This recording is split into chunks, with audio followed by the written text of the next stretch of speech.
Boa tarde, pessoal. Vamos chegando para mais um Conhecimento em Lives, mais um dia da nossa 8ª edição. Deixa o pessoal ir entrando.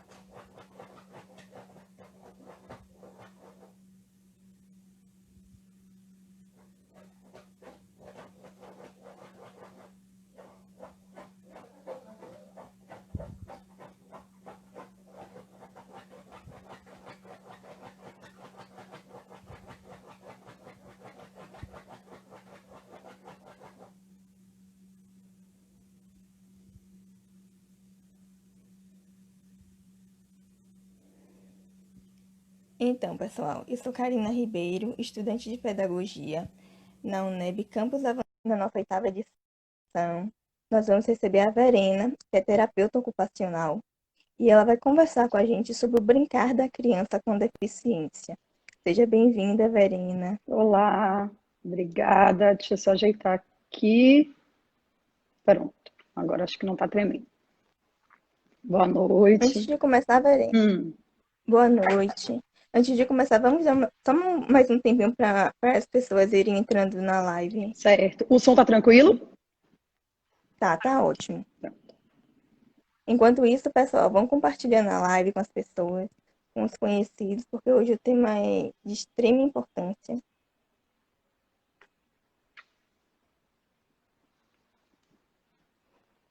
Deixa eu aproveitar.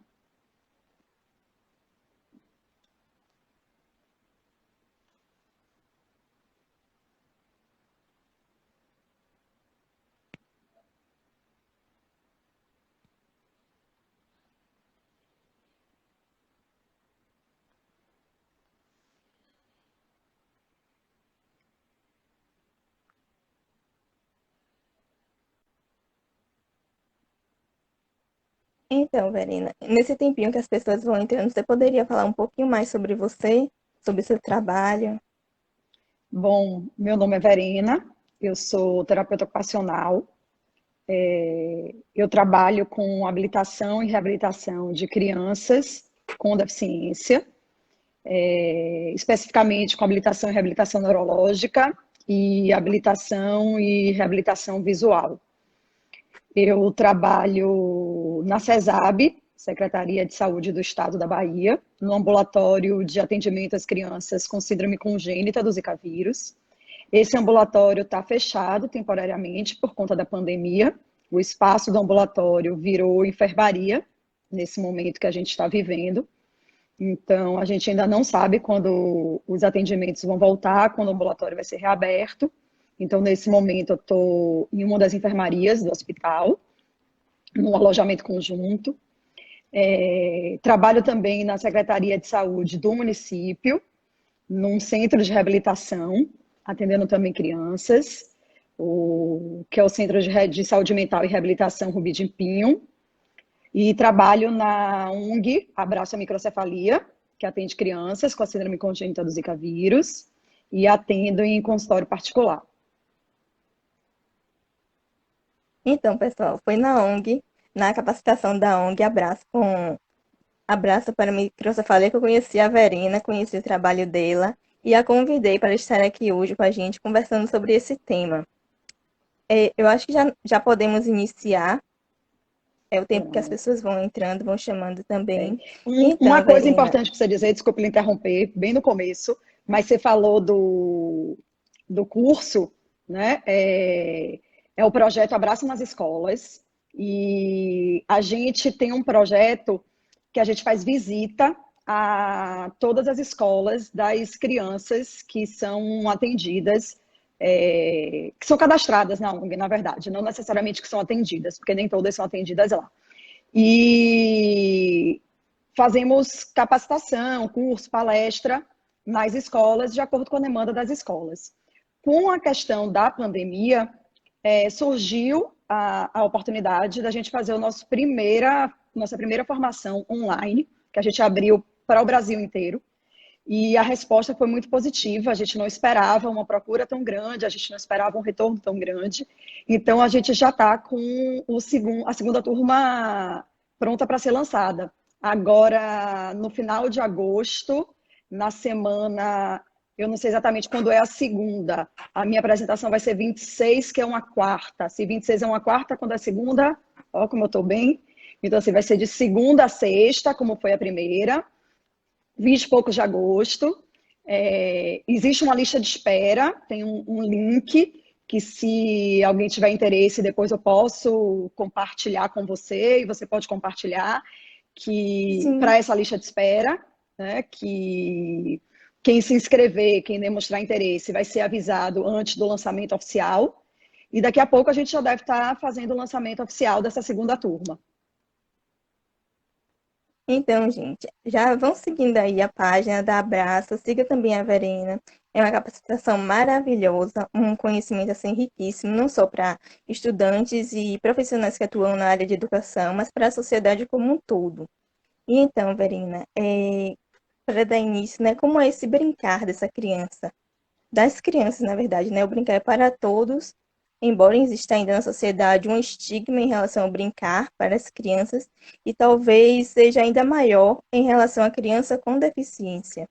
Isso. Então, na verdade, assim, quando a gente fala de brincar, né, que é a principal ocupação das crianças, o brincar ele é super importante para o desenvolvimento infantil, ele é a principal ocupação da infância, mas existe aí uma dualidade quando a gente fala do brincar. Ele é uma coisa super séria, super importante para o desenvolvimento, mas a gente usa o termo brincadeira como algo menor, como algo sem importância. Né? A gente diz alguma coisa por exemplo, a pessoa não gostou, a gente estava brincando, não é sério, era brincadeira, né? Então, assim, a gente ainda usa muito o termo brincadeira como se fosse algo que não é sério. As pessoas também ainda têm muito um olhar, isso acontece muito em escola, em pré-escola, né? Escola de menino pequenininho, as pessoas olham e fazem, não acredito, tá indo para a escola para brincar, ele brinca em casa, né? Tá perdendo tempo, podia estar fazendo tanta coisa Gastando interessante. dinheiro. Isso, porque tem aquela ideia da tarefa, de copiar alguma coisa, de cobrir alguma coisa, né? Mas que o brincar não está ensinando, que o brincar não está trazendo algo de positivo. E pelo contrário, né? É através do brincar que a criança vai aprender. Mas ainda existe essa questão relacionada ao brincar, essa visão que muitas pessoas têm relacionado ao brincar. Inclusive, quando vai na escola, às vezes questiona, mas é só para brincar? Vai só brincar? Ou tem tarefa? Né? Quantas escolas que não têm tarefa para casa, para criança pequena, e que a gente nem espera que tenha, né? Mas que alguns pais questionam. Mas não tem uma tarefa, não vem, só faz brincar. E o brincar, ele é super importante, né? Com o brincar, a criança ela experimenta um ambiente, ela experimenta sensações, ela tem as trocas, né? A relação. E quando a gente fala da criança com deficiência, a gente tem questões envolvidas nesse brincar. A gente tem poucos estudos que falam sobre o brincar especificamente da criança com deficiência, né? Essa questão do brincar que a gente vê nas escolas também é uma realidade que nós, profissionais de saúde, vemos em terapia. Então, assim, muitas vezes também essa ideia de que ela está fazendo terapia ou ela está brincando? Né? Isso aqui é brincadeira. Mas é na brincadeira que a gente vai construir. E para a TO, esse olhar da terapia ocupacional, o que a gente quer, enquanto terapeuta ocupacional, não é só usar o brincar como um recurso terapêutico. A gente quer que, com o acompanhamento, com os atendimentos de terapia ocupacional, essa criança possa exercer o brincar. Essa criança possa brincar de fato. Ele também é um objetivo, né? Porque ele faz parte da criança. Os poucos estudos que falam sobre o brincar da criança com deficiência, ele mostra, por exemplo, que criança com deficiência física, elas brincam muito menos do que crianças típicas. E aí, ele vai mostrar por quê. A questão do excesso de atendimentos. Então, entre um atendimento e outro, tem esse deslocamento para um atendimento, né? E isso diminui o tempo de brincar. A gente viu muito isso agora na situação de quarentena. O que é que aconteceu nesse momento de quarentena? Como a rotina ela sofreu uma mudança grande, né? As crianças ficaram mais em casa, ficaram mais com a família. As famílias tiveram a oportunidade de brincar mais. Os pais tiveram a oportunidade de brincar mais com seus filhos. E eu ouvi muitos relatos dos pais. Eu não sabia que ele fazia isso. Eu descobri uma habilidade que eu não conhecia. Ele está me mostrando uma habilidade nova. Né? Conhecer gostos, conhecer preferências, que não tinham oportunidade, porque tinham crianças que, por exemplo, do interior, saíam de casa super cedo, praticamente de madrugada. Então, que horas essa criança dormiu? Quantas horas de sono essa criança teve? Que horas ela acordou? Aí pegou um transporte, né? Viajou não sei quanto tempo de ônibus.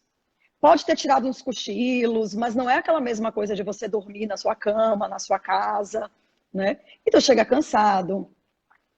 E aí sai de um atendimento, vai para um outro, sai de uma instituição, vai para outra, aproveita para fazer todos os compromissos que tem para fazer em Salvador, volta no final do dia, às vezes come, almoça rapidinho em alguma instituição, entre sair de uma para entrar em outra.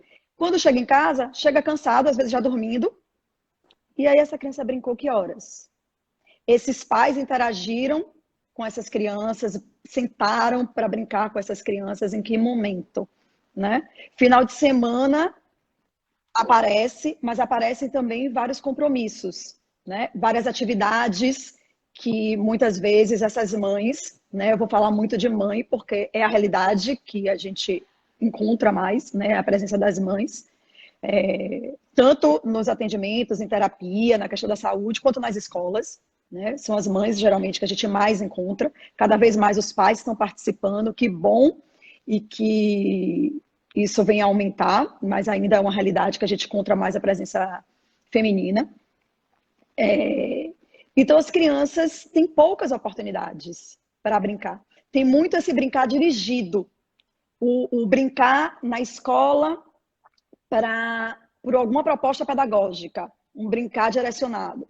Um brincar na terapia para uma proposta terapêutica, para alcançar um objetivo terapêutico, um brincar direcionado.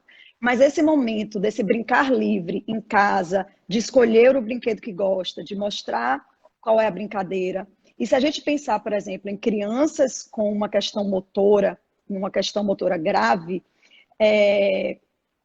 muitas vezes elas não têm capacidade dessa ação motora, ela precisa de auxílio, ela precisa de um mediador, ela precisa de ajuda, né? Então ela se interessa por um brinquedo, mas ela não consegue esticar a mão, pegar, explorar, manipular, né?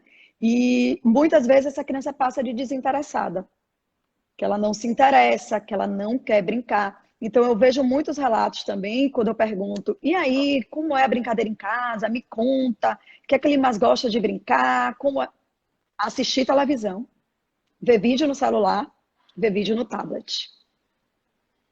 Porque o brincar, quando ele precisa do outro, ele é mais difícil de acontecer. Então, seria a questão do tempo de terapia, da necessidade do mediador, o pouco tempo que essas crianças ficam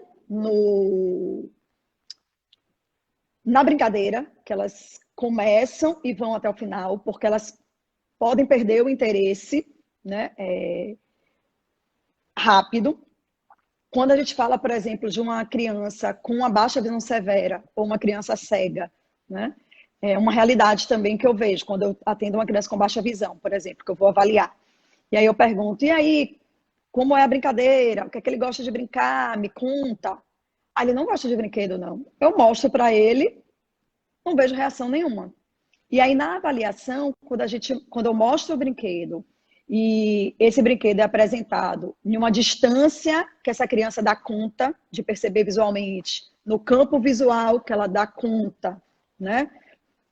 Que uma criança com baixa visão, ela pode ter uma dificuldade com distância, ela pode ter melhor resposta ou só ter resposta em um determinado campo visual, inferior, superior, visão central, visão periférica, pode precisar de brilho, pode precisar de reforço luminoso, pode precisar de alto contraste, então pode precisar de que os objetos apresentados, que os brinquedos apresentados sejam simples, que não tenha muita informação visual, porque não dá conta de muita informação visual. Isso que vai dizer para a gente é a avaliação da visão funcional. Mas quando a gente apresenta os brinquedos adequados para a condição visual da criança, você vê a resposta. Então, muitas vezes, aquelas mães que diziam, não, eu mostro o brinquedo, ele não se interessa. Quando eu mostrava o brinquedo na distância ideal, com as características ideais de melhor resposta daquela criança, a criança começava a mostrar o interesse. Ou aquela criança que tem condição de pegar, já ia lá e pegava, como aquela criança que tem uma dificuldade motora também, mas você já vê o comportamento diferente, né? Uma agitação, uma maior movimentação de membro superior, né? Dos bracinhos, na tentativa, no interesse de pegar. Então, não existe criança desinteressada por brincar.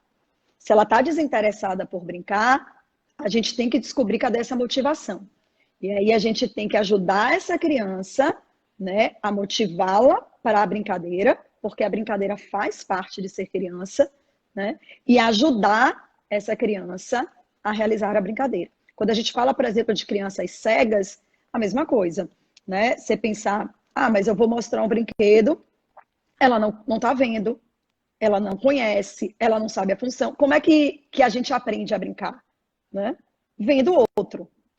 Então, por exemplo, brincadeira de imitação. Como é a brincadeira de imitação? Eu vejo minha mãe fazendo determinadas coisas, eu vejo o meu pai fazendo determinadas coisas em casa e eu vou imitar. Aí eu visto uma determinada roupa, eu pego uma bolsa, aí eu digo que eu vou trabalhar, e eu vou dar comida para a boneca como minha mãe faz comigo, né? A comidinha, a mamãe fez uma comida gostosa para você. Só para a colher, se a mãe tem esse comportamento, né? Nos filhos. Quando a gente tem filho e os filhos estão nessa fase de brincadeira de faz de conta, é que a gente vai vendo como é que a gente se comporta de fato, porque eles fazem exatamente o que a gente faz. Porque eles fazem o quê? Eles olham e eles imitam. E a criança cega? Ele não tem um modelo que ele vê. Então eu tenho que fazer junto com ele. Eu tenho que ensinar para ele. Eu tenho que mostrar quais são os brinquedos, como é que brinca. Então é o que a gente chama de mão na mão. Eu me posiciono atrás da criança, e isso eu não estou falando só em terapia, não. É a orientação que a gente dá para casa, inclusive. Eu me posiciono por trás da criança, uso minhas mãos sob as mãos dela, e eu vou mostrar para ela, aqui é a boneca, olha o braço da boneca, a barriga, a cabeça, então eu vou mostrar. E aí eu vou mostrar, vamos botar a boneca para dormir, aí eu vou fazer o movimento de quando eu boto para dormir, eu vou fazer o movimento de dar comidinha para a boneca, eu vou fazer o movimento de brincar com o carrinho, né? Eu vou mostrar o que é o carrinho, os componentes do carrinho, como é que brinca de carrinho, aí eu vou fazer o movimento, né? Para frente, para trás, Bibi, subiu ladeira, desceu. Então, a brincadeira de faz de conta, por exemplo, eu vou mostrar para ela como faz. Primeiro, eu tenho que apresentar os brinquedos, mostrar a função, né? Como é que se usa aqueles brinquedos, e brincar junto, mostrando com o meu corpo, junto ao corpo dela, os movimentos, as ações que estão envolvidas naquela brincadeira. E a partir daí a criança vai construindo o seu próprio repertório, né? Mas toda criança brinca, né? A criança que não se interessa, a criança que a gente ouve dizer que ela está desmotivada, tem alguma coisa errada acontecendo. É questão de conhecer a criança e também oportunizar esses momentos de brincar, não é? Isso, exatamente. Recentemente eu tive acesso a uma pesquisadora que eu não me lembro agora de que país ela é, não sei se pronuncia o sobrenome dela exatamente dessa forma, Anita Band. Ela fala, ela é terapeuta ocupacional e ela estuda o brincar ao ar livre e as brincadeiras de risco, né? Então ela fala, por exemplo, que as brincadeiras que envolvem risco, brincar na rua, brincar de balanço e subir em árvore, né? Brincadeiras que provavelmente você fez, que eu fiz, que fez parte da minha infância. Ela, ela estuda, mostra como essas brincadeiras são importantes para a nossa independência futura, né? Para a nossa constituição como adultos, né? A gente vivenciar isso, né? Mesmo sabendo que existe um risco, né? Que muitos pais permitem, né? Esse risco, lógico, controlado, mas que faz parte da infância. E aí, nos estudos dela, ela mostra que crianças com deficiência têm menos oportunidade de viver essas brincadeiras. Os pais super protegem, os pais têm mais um receio maior de que as crianças estejam envolvidas em brincadeira de risco. Lógico que a gente tem que fazer aí um recorte, o contexto. Ela escreve sobre, no contexto de crianças de países desenvolvidos, né, com uma realidade completamente diferente da nossa. E aí ela deixa claro que tudo isso está envolvido, zona rural, zona urbana, violência do local, né? Então, hoje, por exemplo, se a gente pensar, né, você não, que você é bem jovem, mas assim, a minha geração teve a oportunidade de brincar na rua. Brincar na rua não era tão seguro quanto a geração dos meus pais, por exemplo, mas não era algo impensável como é hoje. Né? A oportunidade que eu tive, a vivência que eu tive de brincar na rua, por exemplo, meu filho nunca teve. Né? E eu não teria coragem. Pela violência, pelo o momento que a gente vive. Então, a gente já tem essas situações que estão envolvidas, né? E quando a gente ainda tem a deficiência, e aí a maioria das crianças, dos estudos dela, são crianças com autismo, distúrbio de comportamento, deficiência intelectual, né? Então, a pouca confiança que os pais têm de que esses filhos vão dar conta de sair de determinadas situações, de manjar e entender o risco, calcular o risco. Então, a gente vê como essas atividades são importantes. Então, assim, se eu tenho a oportunidade de subir em uma árvore, por exemplo, né, que tem um risco aí envolvido, olha quanta coisa eu estou trabalhando. Então, assim, eu estou calculando o risco, eu estou desenvolvendo estratégias, né? E de acordo com a experiência de cada criança, com a vivência que ela vai tendo, uma vai fazendo super fácil, ela vai tendo uma dificuldade maior.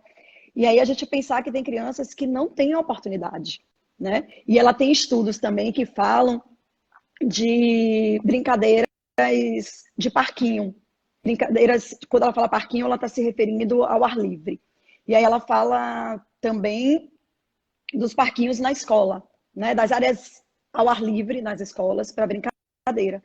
E aí um desses estudos que ela pergunta aos professores e aos funcionários da escola. E os professores e os funcionários dizem, não, as crianças brincam, as crianças com deficiência, elas vão para o parque, elas brincam com tais brinquedos, mas quando ela começa a ver como isso foi organizado, na verdade, essas crianças não tiveram poder de escolha. Essas crianças não escolheram o brinquedo que elas queriam. Elas brincaram com os brinquedos que eram possíveis de acordo com as potencialidades e as limitações dela. Então, não foi uma escolha dela. Eu quero aquele, né? Eu dou conta daquele. Aquele dá para eu ir. Esse aqui não dá, né?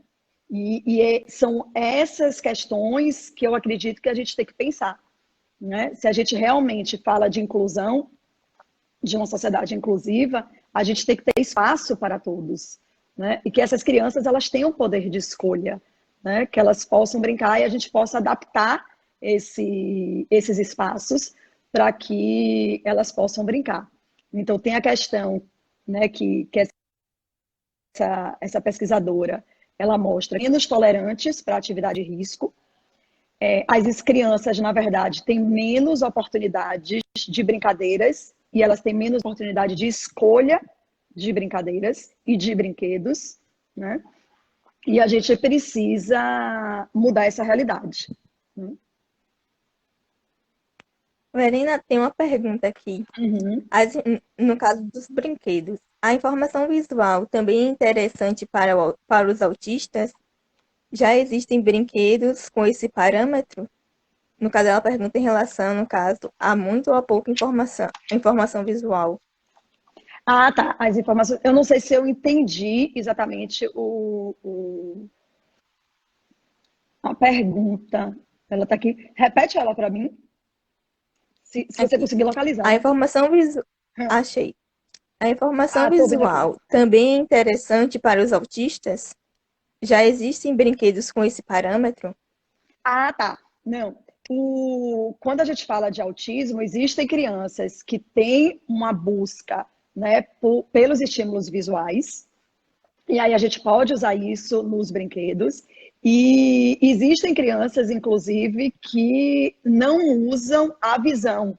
Elas usam muito, elas têm condição visual, né? Elas têm uma boa resposta visual, mas elas usam muito a resposta, o feedback proprioceptivo. Então, ela brinca, mas ela não olha, ela não vê o que ela está fazendo, né? Ela sente mais, ela vai percebendo pelo corpo, pela movimentação e não pelo visual, né?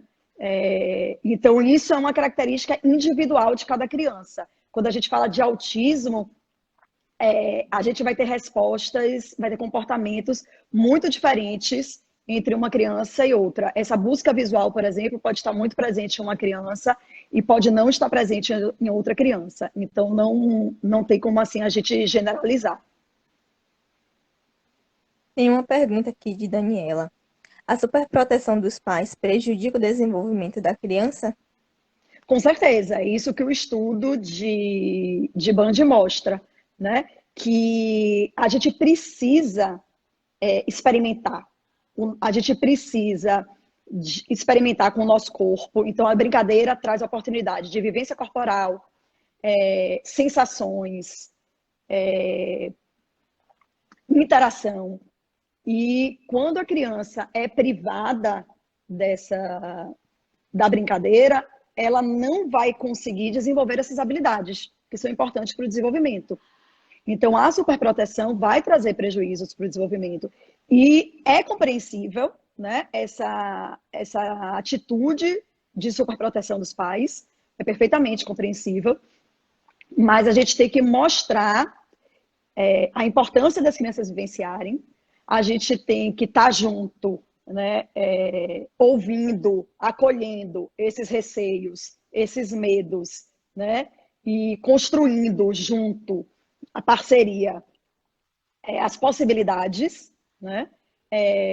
Se você for pensar assim na sua infância, você nunca se ralou, nunca se cortou, Muito. eu nunca quebrei um osso, realmente assim, nunca tive Osso também não. nunca Mais fiquei ralado, engessada. machucado. Já meu irmão já botou gesso algumas vezes, né? Mas ralado, machucado, e uns raladinhos que não eram raladinhos, tinha uns raladinhos, tinha uns raladões, né? Quando eu dei o exemplo de subir em árvore, eu lembro que já tive queda feia de árvore, né? Lógico que a gente não vai incentivar algo que a gente sabe que é extremamente arriscado e que vai trazer um prejuízo para a criança, né? Que bota em risco a integridade física dela. A gente não está falando em colocar risco a integridade física. Mas quando a criança está correndo, né? Pode aparecer um obstáculo na frente dela e necessariamente ela não vai conseguir frear a tempo daquele obstáculo. E ela pode cair. E isso faz parte. Vai cair, ela vai levantar e ela vai continuar a correr. Né? Então, assim, se é algo que não vai colocar em risco a integridade física dela, essas de risco mínimo, elas são importantes para todas as crianças. não só as crianças com desenvolvimento típico, mas também para as crianças com deficiência. E a gente não pode privar as crianças dessas brincadeiras, né? E não só atividades de risco mínimo, quanto como brincar ao ar livre, ter amigos para brincar, ter parceiros. Ah, falei em amigos para brincar, eu lembrei. Mais uma questão do estudo que fala de crianças com deficiência física. É a questão de tempo monopolizado pelas terapias, necessidade de um mediador e poucos parceiros para brincar, né? E essa é uma realidade que a gente precisa mudar. E é na escola, por exemplo, que essas crianças têm uma oportunidade de brincar entre pares. Então, a escola, além do conteúdo pedagógico, né, que é super importante, então, quando a gente fala em criança com deficiência inserida na escola, quando a gente fala em inclusão, não está falando só de socialização, a gente está falando de conteúdo pedagógico, mas a socialização também, ela é extremamente importante. E esse brincar entre pares, ele é fundamental para o desenvolvimento. E na escola a criança vai ter essa oportunidade de brincar entre os pares. Muitas crianças só vão ter essa oportunidade na escola. Então, se a gente ainda priva a criança de entrar na escola, de estar na escola, né, de participar das atividades que são próprias do seu universo, olha quanta coisa a gente está tirando da criança que com certeza vai impactar no desenvolvimento dela. Com certeza vai trazer prejuízo para o desenvolvimento. Ana Bárbara colocou uma pergunta aqui interessante. O que você acha das coleiras? Ela botou entre parênteses aqui aquelas mochilinhas. É uma forma de deixar brincar, porém com cuidado do risco? Cuidando do risco? Aquelas mochilinhas, né, que são super polêmicas. Uma coisa que eu aprendi foi a não julgar pelo que a gente está vendo. A gente vê uma parte, né? Assim, quando a gente está vendo uma situação, eu penso que é como se fosse um iceberg que a gente está vendo ali a pontinha, né? Quando ela falou da mochila, eu lembrei de uma situação que foi até recente, de uma mãe de um menino com autismo, que publicou uma foto nas redes sociais dela com o filho com aquela mochilinha, e essa mãe foi massacrada, né? E ela achou que ela precisava se justificar, e ela justificou a questão de que o filho dela tem autismo e que seria um risco deixar o filho sem aquela mochilinha. Então, mesmo que eu tenha a minha opinião sobre, cada mãe sabe quem é o seu filho, quem é ela, né? O que é que ela dá conta, o que é que ela não dá, como é que ela estabelece a relação com o filho dela. A gente só tem que ter o cuidado para não gerar uma superproteção desnecessária. Mas se eu vou para um ambiente, por exemplo, que tem muitas pessoas, que eu sei que meu filho não vai andar do meu lado, que está na idade de explorar, que vai sair prestando atenção em tudo, tudo vai chamar atenção, e não vai olhar para trás, e não vai me esperar. Porque tem aquela criança que mesmo nessa idade de exploração, ela dá alguns passos e ela olha, né, procurando, cadê minha mãe? Cadê meu pai? Ah, tá aqui, então eu vou. Né? É aquela criança que precisa ficar mais junto, que você tem até que incentivar, não, vai, né? Pode ir, mamãe tá aqui, vai lá. Mas você tem aquelas crianças que não, a criança nem olha para trás, não sabe nem se você tá, e lá tá ela, tá conversando com as pessoas que estão passando, tá dando tchau para todo mundo, né? Tá puxando conversa, tá indo explorar. Então, se é uma situação que existe um risco, e aí é o que a gente fala, uma coisa é risco que faz parte, que a gente precisa viver, e outra coisa é risco que vai colocar a integridade da criança, né? Assim, a questão física e etc. Então, assim, se existe um risco, por que não? A gente só não pode fazer com que isso vire o dia a dia. Assim, eu não sei andar com meu filho se não for com aquela mochila, porque eu só me sinto seguro dessa forma. Então, como é que ele vai aprender a se distanciar de você, mas sabendo que ele só pode ir até determinado lugar e que ele tem que lhe procurar?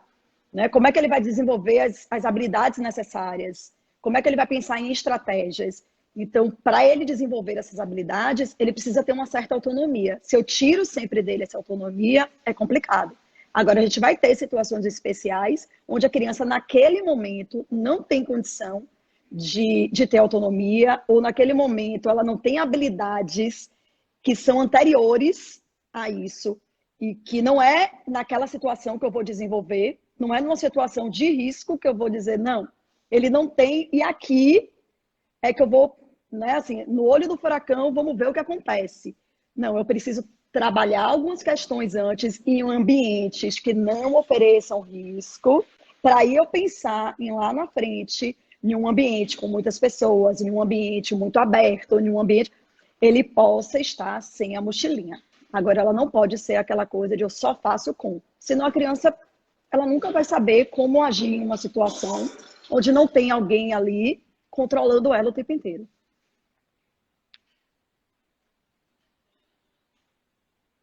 Tem alguns Deixa eu comentários ver, aqui. ver se eu acho aqui algum comentário, alguma pergunta.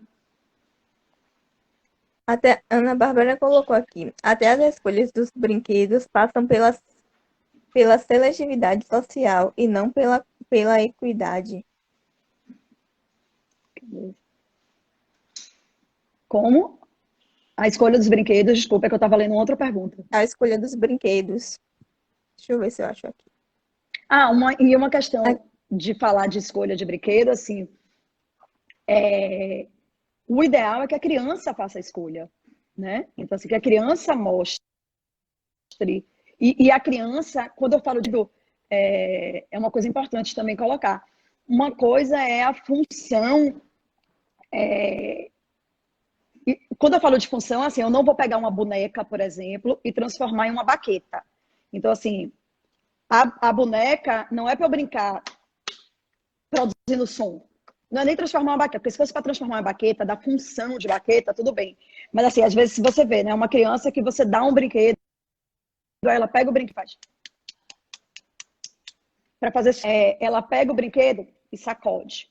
Então, isso é sem função. Agora, eu dou para uma criança, por exemplo, um brinquedo de encaixar, aqueles copinhos. Eu não tenho que dizer para a criança, esse copinho você bota um em cima do outro, ou um dentro. Ela pode pegar o copinho e botar no ouvido e falar, alô, mamãe, aonde? Perfeito. E transformar em telefone. Ela pode pegar aquele copinho e, tá gostoso. Ela pode pegar aquele copinho, mexer com o dedo, dizendo, eu tô com a colher, eu tô mexendo, né? Então, o brinquedo, ele pode virar mil coisas. Quando eu falo de função do brinquedo, você pode transformar um brinquedo que tem uma função inicial, né? Que foi confeccionado pensando em uma determinada função em outra função, mas com uma função. Isso aqui não é função, bater, a não ser que eu bata e faça. Eu tô cantando uma música, eu tô batendo. Meu Deus do céu, eu sou super. Nem pra fazer nananã, eu faço afinada. Então, que ele vai bater e vai dizer: ah, tirei o pau no gato. Então, assim, eu peguei um brinquedo que não é pra isso, mas ele agora tem uma função. Tá dentro de uma música. É algo que chacoalha e faz um barulho, eu finjo que é um chocalho e que eu tô cantando, que eu tô em uma banda. É diferente de eu pegar um brinquedo e chacoalhar por chacoalhar, de eu pegar o brinquedo e bater, de eu pegar um brinquedo e jogar, né? Mas eu posso pegar um brinquedo que não é uma bola, que não é para e brincar de tiro-alvo, e brincar de derrubar alguma coisa. E aí, eu derrubei 3, agora você. Mas aquele brinquedo eu nem tinha pensado nessa possibilidade, mas a criança pensou. Então, assim, função, quando eu falo, é nesse sentido. Então, é importante que a criança escolha o brinquedo. É importante que a criança tenha a oportunidade de usar aquele brinquedo. Por isso também que a gente não precisa ficar direcionando tudo, né? A gente não precisa ficar narrando o tempo inteiro e faz assim, coloca assim, né? A gente tem que apresentar os brinquedos, proporcionar momentos, oportunidades da criança brincar, né? E ver o que ela vai construindo. A partir do que ela vai construindo, eu vou interagindo com ela. E aí, quando a gente fala de uma criança com deficiência, que não tem essa condição de iniciar uma brincadeira, ou de escolher o próprio brinquedo, ou de inventar algo, e daí é que eu iria mediar, eu vou começar a criar por ela. Mas eu também vou usar, mesmo que ela não escolha, eu vou usar estratégias. Eu vou pegar dois brinquedos, por exemplo, vamos dizer que aqui tem alguma coisa. E aí eu vou dizer, você quer esse ou você quer esse? Né? Você quer a bola ou você quer o carrinho? Mesmo que a criança não me responda, e mesmo que ela não tenha olhado necessariamente para o brinquedo, ela virou o rosto, mas eu sei até que não foi coincidência. Mas assim, ela virou para cá. Ah, você quer a bola? Ah, então vamos brincar com a bola.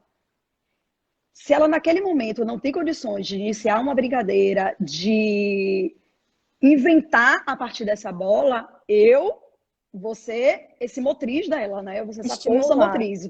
Exatamente. Então eu vou dizer, ai, que legal, vamos derrubar tal coisa, vou jogar a bola. Então jogar para ela, vou jogar para você, pega.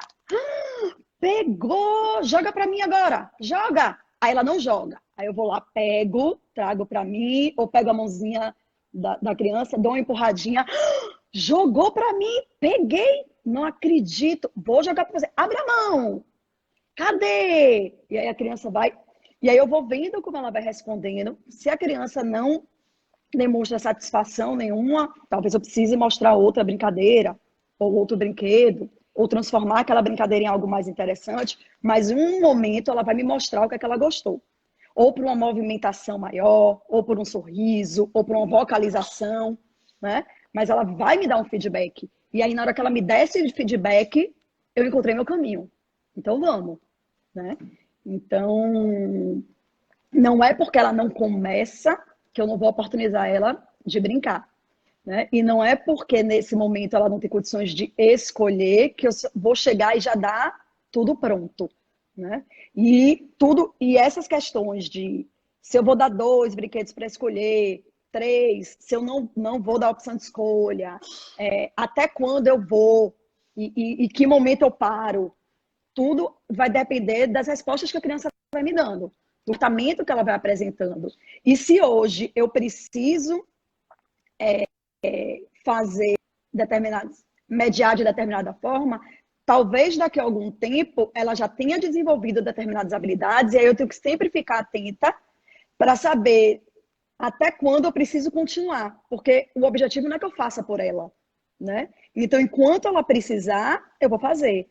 Mas aí se eu vejo, ó, isso aqui ela já dá conta, isso aqui eu já não preciso mais. Mas essa parte aqui ela não dá, isso aqui eu vou continuar fazendo. E aí eu vou vendo qual é a hora que eu paro, qual é a hora que eu ajudo, qual é a hora que eu incentivo. O tempo de resposta, isso é super importante. Às vezes a gente fica numa fã tão grande de que a criança brinque com a gente, interaja, responda, que a criança ainda está elaborando e a gente já está, né? Ai, vamos brincar de bola? Já vou jogar para você. Joga para mim, é azul. A criança ainda está bola, bola. Cadê a bola? O que é bola? Já brincar de...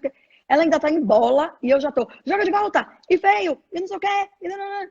Então a gente respeitar o tempo da criança. Então tem crianças que demoram um tempo maior para responder, mas elas respondem. Então eu tenho que saber qual é o tempo de resposta daquela criança com que eu estou brincando. Quais são as preferências dela em relação à brincadeira, a brinquedo. Ela gosta de brincadeira mais... que envolva mais o corpo, Agitada? isso, que envolva mais o corpo, que seja mais agitada, né? Então, eu posso, antes de começar a brincar com ela, pular junto com ela, ou se é uma criança que ainda não fica em pé sozinha, eu seguro ela por aqui e eu vou como se estivesse pulando, né? Para aumentar o estado de alerta dela, para deixar ela mais, né, alerta, prestando mais atenção e mais ativa na brincadeira, ou se é uma criança que se interessa mais por coisas que chamam a atenção visualmente, que tenha cor forte, ou que tenha brilho, ou que tenha luz. E aí, se tiver luz, por exemplo, eu não vou usar a luz pela luz, mas eu posso, por exemplo, aquela criança que fica procurando, né, a luz e vai olhando, eu posso usar uma caixa de luz, que eu posso até fazer uma caixa transparente que eu coloco o LED dentro, e aí o brinquedo eu vou botar por cima disso. Então, essa busca dela por luz, ela vai estar ali prestando atenção nessa busca dela por luz, mas tem uma brincadeira acontecendo aqui em cima dessa caixa. E aí a gente vai brincar. A gente vai para algo que tem função. Porque olhar para a luz por olhar não é função. Sacudir um brinquedo por sacudir não é função. Jogar alguma coisa por jogar não é função. Mas Aí, porque quando diz assim, pegar uma boneca e jogar não é função, concordo plenamente. Mas se alguém me dá uma boneca e eu digo assim, eu vou usar essa boneca para derrubar uns pinos que eu coloquei ali em cima de. É uma brincadeira. O irmão pode pegar lá a boneca da irmã, né? E dizer assim, peraí, né? Vou dar uma outra função aqui para sua boneca. E a briga começa. Mas assim, e ali ele deu uma função, né? Mas é completamente diferente daquela criança que você dá um brinquedo para ela, joga longe. Mas ela jogou sem objetivo nenhum. Ela jogou por jogar. Então, tudo isso a gente tem que avaliar, a gente tem que estar atento, a gente tem que oportunizar a brincadeira.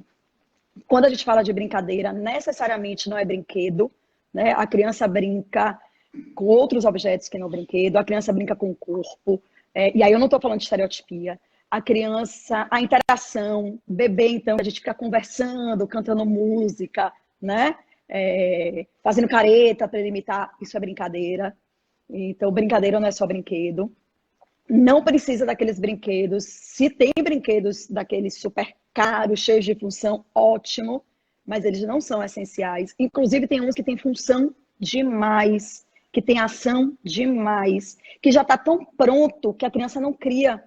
E o legal também é a criança poder criar, né, a partir do que você apresenta a ela. Tem uns que já estão tão prontinhos que não tem nem o que ela criar. E tem uns que têm excesso de estímulo. Você tocou, acende luz, canta uma música, faz uma outra zoada, dá uma tremidinha.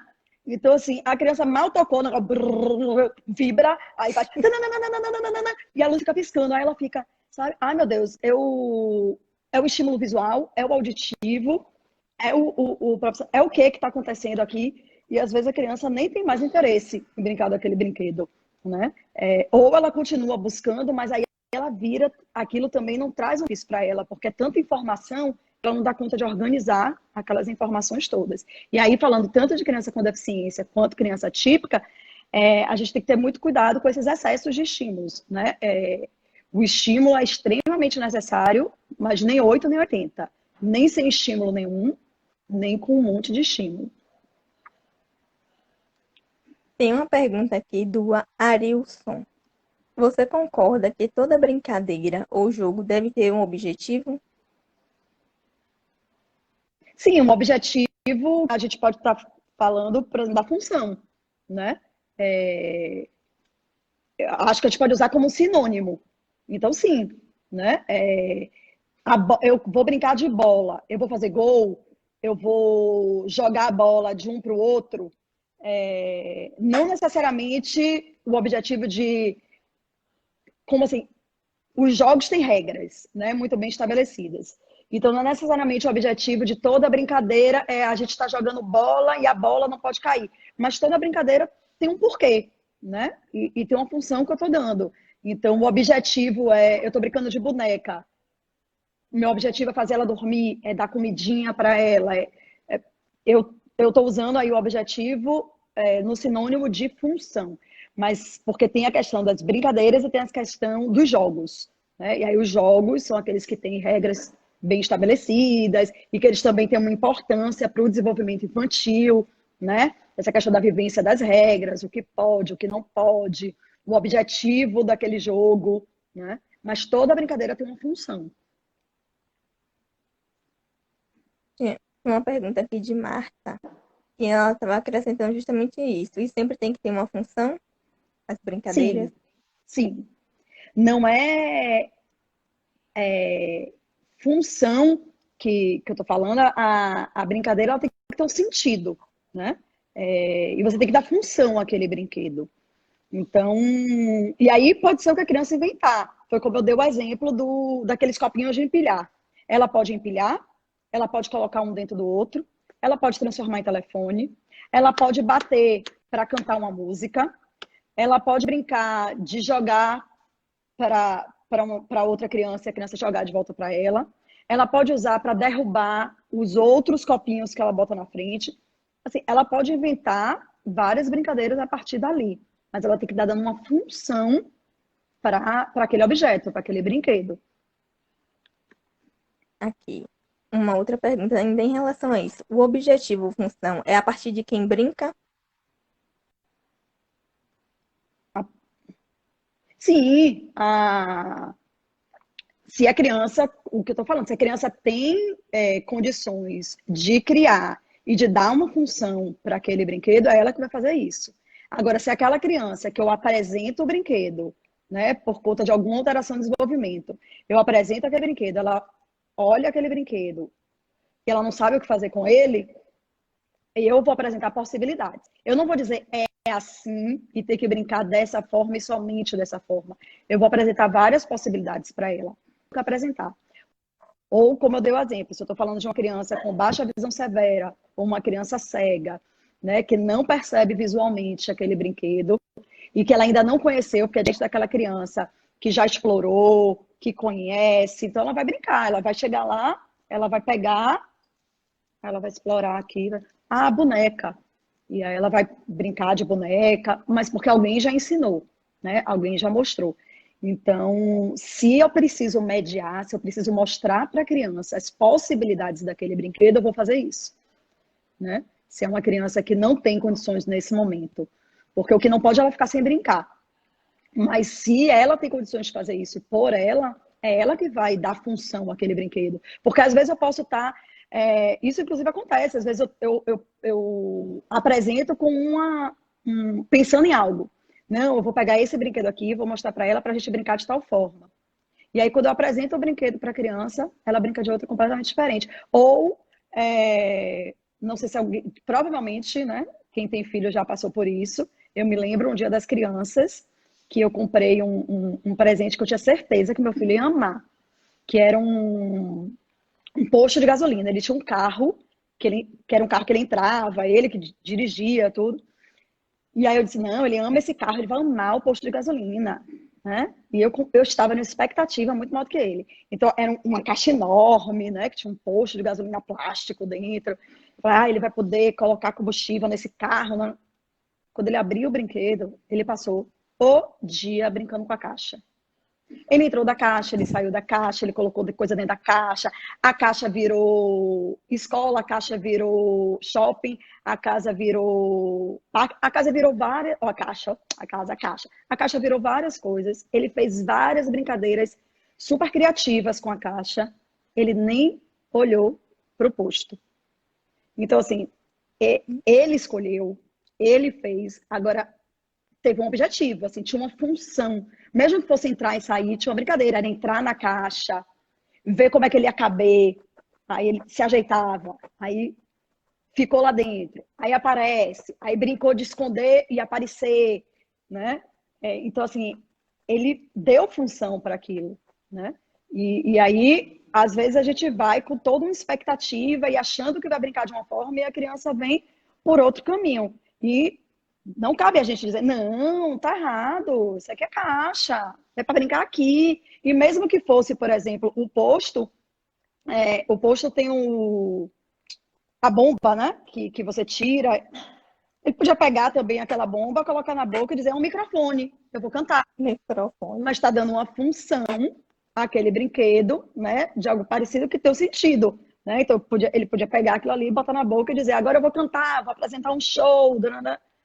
Então, não tem problema a criança sair do objetivo primário do brinquedo, do que ele foi criado para. Agora, se tem sentido, se ele dá uma função, essa função tem sentido, a gente embarca junto. Agora, aquela criança que tem uma dificuldade, seja por uma questão motora, por uma questão visual, por uma questão cognitiva, por uma questão auditiva, né? E eu apresento um brinquedo para ela e ela não esboça nenhuma reação, eu vou precisar começar. Eu vou precisar fazer alguma coisa e ir descobrindo o que desperta o interesse dela e o que faz ela iniciar a brincadeira.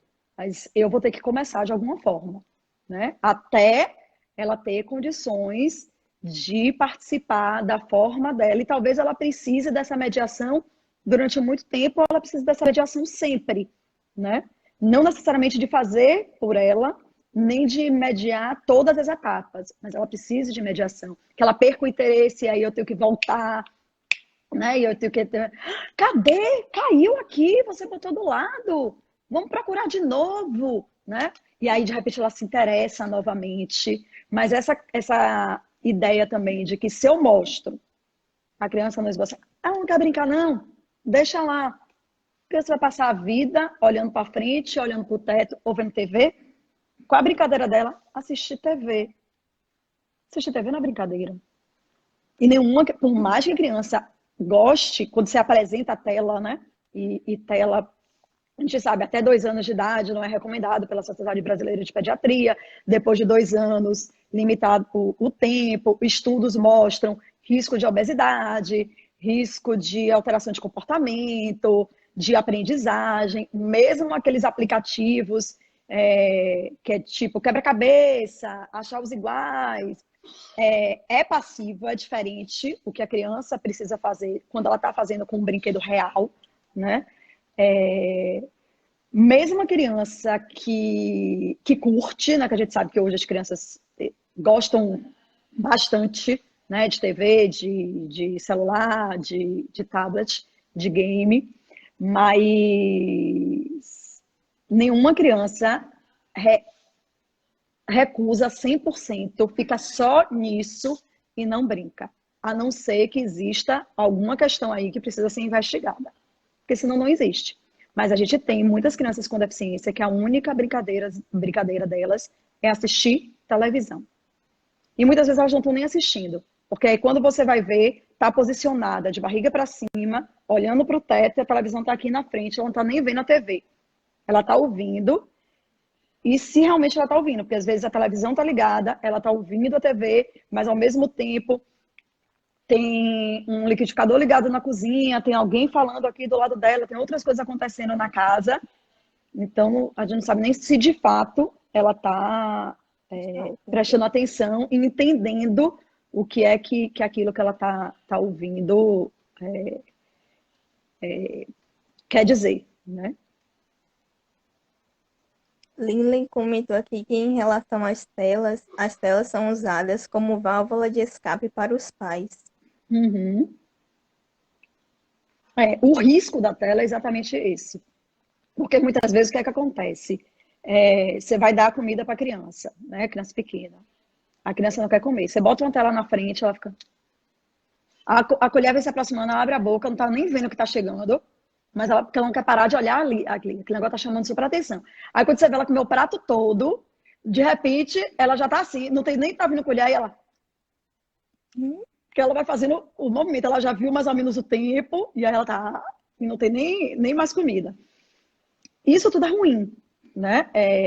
Tem alguns momentos, mas a gente também tem que entrar na realidade, né? Assim, tem situações, tem momentos, é aquilo que eu falo, a gente não pode julgar quando a gente só enxerga um pedaço. Então, tem situações que você imagina, assim, você vai sair com seu filho, você vai para algum lugar que você sabe que ele não vai conseguir ficar sentado há muito tempo, você vai para uma pizzaria, uma criança pequena, você sabe que não vai ficar sentado esperando a pizza um tempo grande. Não, o ideal é que você escolha uma que ele possa circular, que tenha alguma atividade que ele possa fazer, se não tiver, que você leve algum brinquedinho que ele possa brincar ali em cima da mesa, né? Mas tem momentos que talvez isso não seja possível, né? E que o eletrônico entra, as telas entram para que as coisas consigam andar. Então, a gente tem que ver em que momentos elas são utilizadas, né?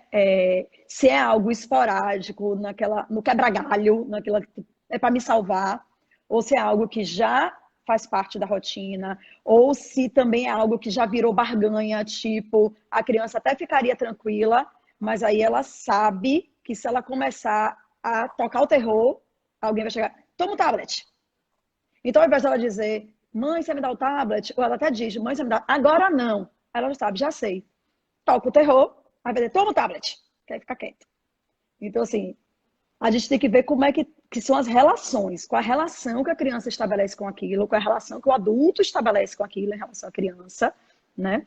Mas, realmente, hoje, muitas vezes, ele é assim, para ao invés da gente ter aquele Verena, trabalho, oi. Verena,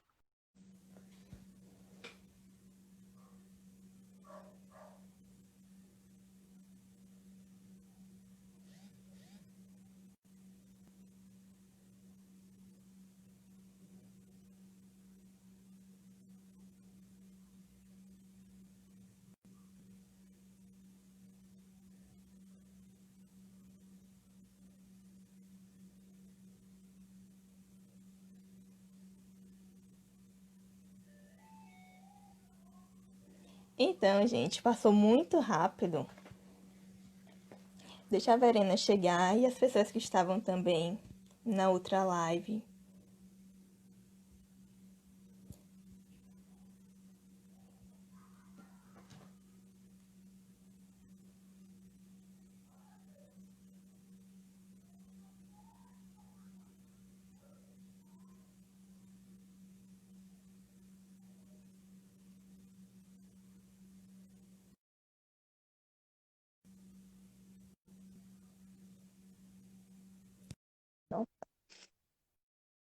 Então,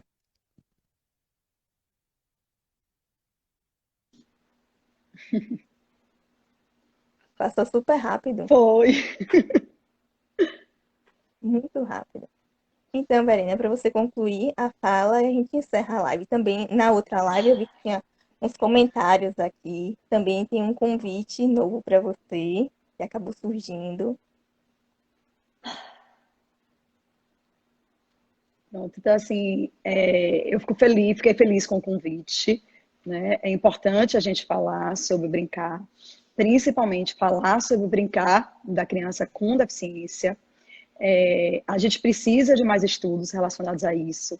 Então, tá aí um convite também, né? Na área da educação, na área de saúde, a gente ainda tem muita coisa para estudar relacionada ao brincar da criança com deficiência e publicar, né? Socializar esse conhecimento, trazer mais oportunidade para essas crianças. Então, vamos aumentar aí o que a gente já tem de conhecimento sobre o brincar da criança com deficiência. Vamos pensar em possibilidades inclusivas de fato, e o brincar faz parte. Então, quando a gente pensa em espaços públicos de brincadeira, parques, praças, que eles contemplem todas as pessoas, todas as crianças, com deficiência e sem deficiência, que tudo seja pensado para qualquer criança vai poder usar, qualquer criança dá conta de usar. Não, por quê? Então, o que é que eu preciso fazer? Né? Porque um brinquedo que uma criança com cadeira de roda pode usar, uma criança sem cadeira de roda também vai poder usar. Né? Um brinquedo que uma criança com uma limitação física vai poder utilizar, outra criança também vai poder utilizar. Então, e não pensar em espaços específicos também, né? Porque às vezes a gente vê muito isso. A praça toda projetada para pessoas, para crianças com deficiência, mas assim, todas as crianças com deficiência só podem ir para aquela praça. Só aquela praça que tem. E aí todas as crianças com deficiência vão para aquela praça e cadê a interação? Cadê conviver com outras crianças que não só as crianças com deficiência com as crianças com deficiência, né? Então, que a gente tenha esses espaços, que a gente pense nessas situações, que a gente incentive o brincar, né, de todas as crianças, inclusive da criança com deficiência. Aquela criança que está sempre quietinha, que está paradinha, ou que não demonstra um movimento, que não tem uma dificuldade física mesmo de iniciar, manter, realizar um movimento, mas que a gente possa oportunizar para ela momentos de brincadeira.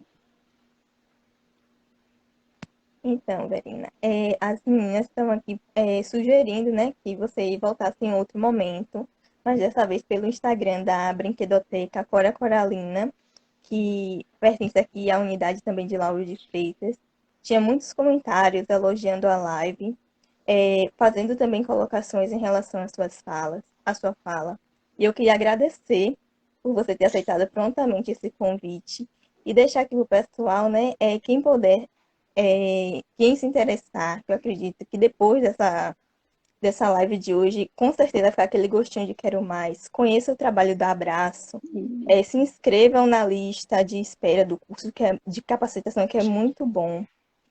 E sigam a Verina também, né? Sigam a Verina. E no mais, gente, nós vamos ficando por aqui. E Por terminar aqui, até aqui, um eu próximo. te passo o link, todas as informações da nossa segunda turma, Pronto. para você divulgar.